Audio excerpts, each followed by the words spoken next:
Vou bater um papo com o deputado estadual Major Rocha, do PSDB. O deputado tem um projeto de lei que prevê a publicação de todos os dados sobre os contratos de aluguel de prédios afixados numa placa à frente de todos os imóveis. O projeto de lei do deputado foi vetado pelo Executivo, pelo governador Tião Viana, mas já existe aí toda uma movimentação na Assembleia para derrubar o veto do governador. Será que o deputado Rocha consegue aí mobilizar os deputados, por exemplo, do Bloco Independente? Daqui a pouco eu vou conversar com o Heber Machado e saber dele. O que ele pensa também desse projeto que dá publicidade aos contratos de aluguel de prédios públicos pelo governo do Estado. E o projeto de Rocha também prevê que se estenda para todos os poderes públicos, inclusive nos municípios, as prefeituras. Deputado, muito boa noite. Boa noite, Alan. Tudo bem com o senhor, deputado? Tudo bem. Satisfação tê-lo aqui no Brasil. Eu gostei do batismo do projeto. Projeto de Rocha. É um projeto de Rocha. É. Deputado, foi sem querer, viu? Mas pegou bem. Deputado, olha só. O governo alega, eu estava dando uma olhadinha aqui nesse material, que já coloca nos prédios públicos a identificação, que isso também tiraria dos poderes públicos municipais a sua autonomia, enfim. Tem o gasto público de toda essa matéria. Certo. Isso vai custar dinheiro fazer essas placas. Eu queria que o senhor defendesse esse projeto. Por que o senhor defende esse projeto com tanto afinco? Veja lá, nós temos aí, hoje a palavra de ordem no Brasil inteiro é transparência. O gestor público, ele tem que ter, a Constituição Federal lá no artigo 37, ela prevê o princípio da publicidade. Mas hoje a palavra de ordem é transparência. Transparência em todos os sentidos. O gestor público, ele não pode ter nada às escondidas. Veja que... Mas não está publicado no Diário Oficial? Não, vamos chegar lá. Veja que há alguns meses atrás, nós tivemos um episódio, uma denúncia de um prédio aqui, aquele prédio da antiga Miragina, que estava alugado para o governo do estado a algo em torno de R$60 mil mês e passou 10 meses sem ocupação. Ou seja, o estado do Acre, o poder público pagou mais de R$600 mil, sem utilizar o prédio. E aí vamos lá, o governo alega que não tem recurso, que não tem previsão orçamentária, e que já publica esses dados na rede mundial de computadores, através do Portal da Transparência e tal. Veja que a grande maioria da nossa população não tem acesso à internet. E seria interessante, já imaginou esse mesmo caso, vou te dar esse mesmo exemplo. Esse prédio da antiga Miragina, se tivesse lá uma placa identificando, olha, esse imóvel está alocado para o governo do estado, o valor do contrato é esse, o valor da mensalidade é esse, o tempo de vigência do contrato é esse, com todas as informações. O que acontece? O cidadão poderia fiscalizar o recurso público que é aplicado.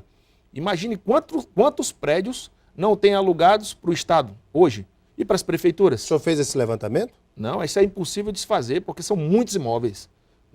Então, como são muitos imóveis, também teria que fazer muita placa. Mas veja a situação, vamos lá. Quanto é que custa uma placa dessa? Eu calculo que porque você pode fazer essa placa de papel, tá? A própria lei fala de material adesivo, algo em torno de R$20, mas vamos estourar R$100, E o governo alega que não tem previsão orçamentária. Ora, veja, o governo do estado, e nós podemos depois discutir a questão do orçamento, ele pode alterar o orçamento integralmente. Independente disso, cada órgão do governo do estado tem uma rubrica lá para gastar, onde tem uma dotação. E nessa dotação tem recurso para publicidade. Ora, publicidade não é fazer só propaganda, é também informar a situação, a transparência. E aí eu lhe digo, esse projeto ele tem um objetivo que eu acho que é fundamental, que é fazer com que o cidadão comece a fiscalizar o recurso público. Infelizmente o governo do estado, o governador Sebastião Viana, ele é avesso à questão da transparência. Lembro que aqui no seu programa ele disse que não havia contratado a irmã dele. Você lembra disso, né? E depois nós mostramos o contrato lá, que ele assinou contratando, logo depois ele demitiu. Então parece que o governador ele é meio avesso à transparência. Esse projeto nada mais visa do que isso. Deputado, o senhor falou uma coisa aí que eu... Presta atenção, o senhor disse que o Executivo pode movimentar o orçamento como ele quiser, mas o orçamento, por exemplo, os senhores estão votando LDO. Como é que o Executivo pode movimentar o orçamento como ele quiser se existe toda uma previsão de gastos com percentuais definidos em lei? Então como é que o senhor defende esse argumento? O orçamento do Estado, ele seria o norte da administração pública. A administração pública tem que se basear em cima do orçamento, do planejamento que foi feito para ser executado, melhor dizendo. Mas no Brasil, naquele período inflacionário, onde a inflação chegou em alguns meses até 80%. Anos 80, governo Sarney, por exemplo. E alguns outros governos, a inflação chegava a 80%, chegou como de 80%. E aí se criou um mecanismo em que o governo poderia movimentar o orçamento sem ter autorização do legislativo, né? E veja bem, cessado esse período de escalada inflacionária, o Congresso reviu essa posição. Hoje, o governo ele movimenta, o governo federal, o Congresso autoriza o governo a movimentar 10% em cima de cada rubrica, não em cima do bolo. Ou seja, o governo pode modificar ali o orçamento em 10%. Isso. Veja que no nosso caso nós tem um percentual que é destinado à folha de pagamento, tem um percentual que é destinado à saúde e um percentual que é destinado à educação. E fora isso, na LDO, na LOA, no orçamento do Estado do Acre, o governo ele quer movimentar com 30% do orçamento todo, 30% do bolo. Ou seja, ele, tirando a verba que vai para custeio de pessoal, tirando a parte que vai para saúde e para educação, ele pode modificar todo o orçamento. Então essa peça, o orçamento, ela virou simplesmente uma ficção. Ele simplesmente cumpre uma obrigação legal.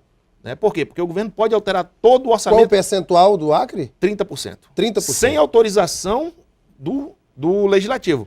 Veja que é um cheque em branco que a Assembleia dá ao governador para fazer o que bem entender com o dinheiro do povo do Estado, do povo acreano. Eu tenho conversado aqui com alguns deputados e eu vejo que há um movimento na Assembleia para os deputados emendarem a LDO como nunca foi feito na história do Acre, ou então, ao longo de muitos anos, não tem sido feito. Por que isso agora?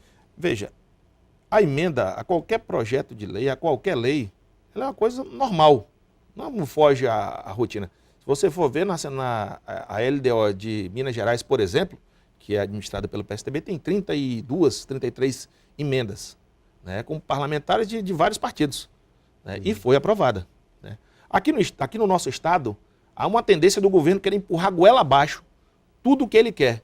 E tem um respaldo na base, né, na maioria que a base lhe concede. Né.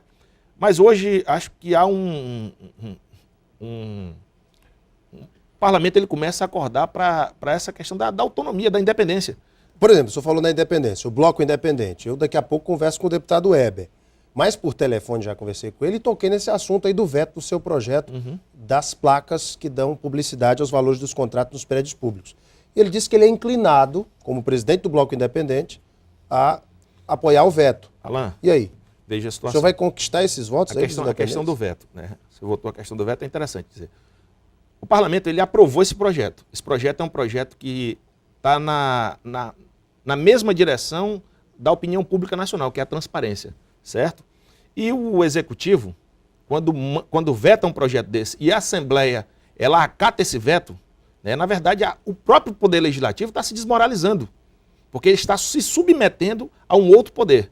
E veja o seguinte, essa questão de não ter previsão orçamentária, né, é pura desculpa. Né? Por que eu lhe digo isso? Por que o senhor fala Porque aqui eu tenho um projeto de lei do deputado Pereira, em que ele obriga as escolas da rede estadual de fixar a placa, tá aqui, ó. Deixa eu ver aqui. Fixar a placa com o resultado do IDEB. Não é a mesma coisa? A fixação da Foi placa? aprovado o Foi projeto? aprovado e foi sancionado pelo governo. Isso é de 2011, inclusive. De 2011. Então, eu trouxe esse aqui porque é um projeto que trata de fixação de placa, que é a mesma situação. De todas as escolas de estaduais? Todas as escolas estaduais. Né? Muito bem. Esse projeto ele é interessante, sim, com certeza. O aluno ele tem que saber o desempenho daquela escola. Mas nesse caso da identificação dos contratos, mais ainda, porque o cidadão tem direito a fiscalizar, saber onde está sendo investido o dinheiro dele. Olha, veja se tem um imóvel alocado para determinado órgão e eu passo na porta e vejo, olha, esse imóvel está alocado por R$3.000, por exemplo. E minha casa ali perto e eu tenho uma casa, um exemplo, né? Locada por, sei lá, R$1.500. Ó, tem alguma coisa errada, está fora da realidade. Então o cidadão ele vai poder fiscalizar. Agora, se isso estiver somente no Diário Oficial, é difícil para o cidadão comum. Agora, deputado, ainda falando sobre essa questão toda de base, de oposição, bloco independente, agora a oposição ganha um novo aliado, o deputado Tchê. Como é que o senhor viu essa mudança toda? Inclusive, estava na convenção do PSDB. Foi para a nossa convenção, nós fizemos inclusive uma homenagem ao deputado Tchê, uma pessoa que tem muito a contribuir com o Estado.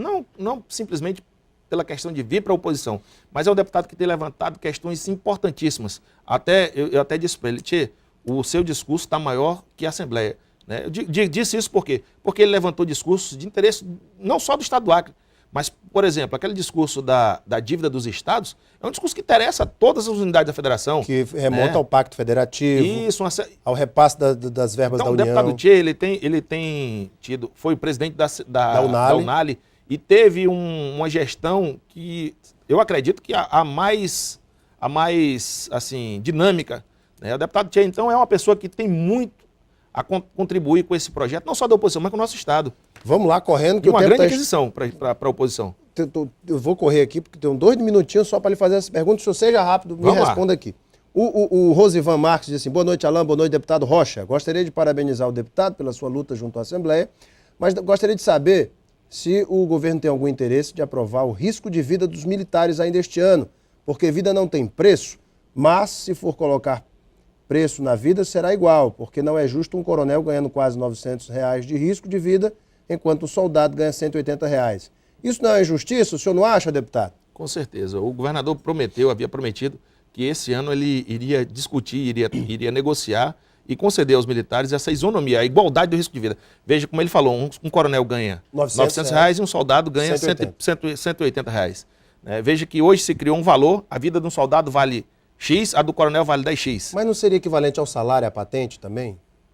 Mas veja que a situação cria uma situação de injustiça. Quem está na rua correndo risco, quem está na rua no combate, quem está na rua na perseguição, deveria ser valorizado. E para ser justo, eu acho que deveria igualar, porque vida não tem preço. Não tem como se quantificar o valor da vida. O Willamis França diz: boa noite, deputado Major Rocha, boa noite, Alain. Antes de mais nada, gostaria de pedir desculpas em público para o deputado por ataques sofridos a ele por conta do terminal de notícias, que as pessoas teimam em querer vincular o jornal a ele. Minha pergunta ao nobre deputado é a seguinte: o senhor não acha que os deputados da base do governo votaram contra o seu projeto de lei que obriga o Estado a publicar os dados sobre os contratos de aluguel por alguma coisa, porque alguma coisa aí tem, e não querem que a população saiba? O senhor acha que isso está servindo para beneficiar algum deputado?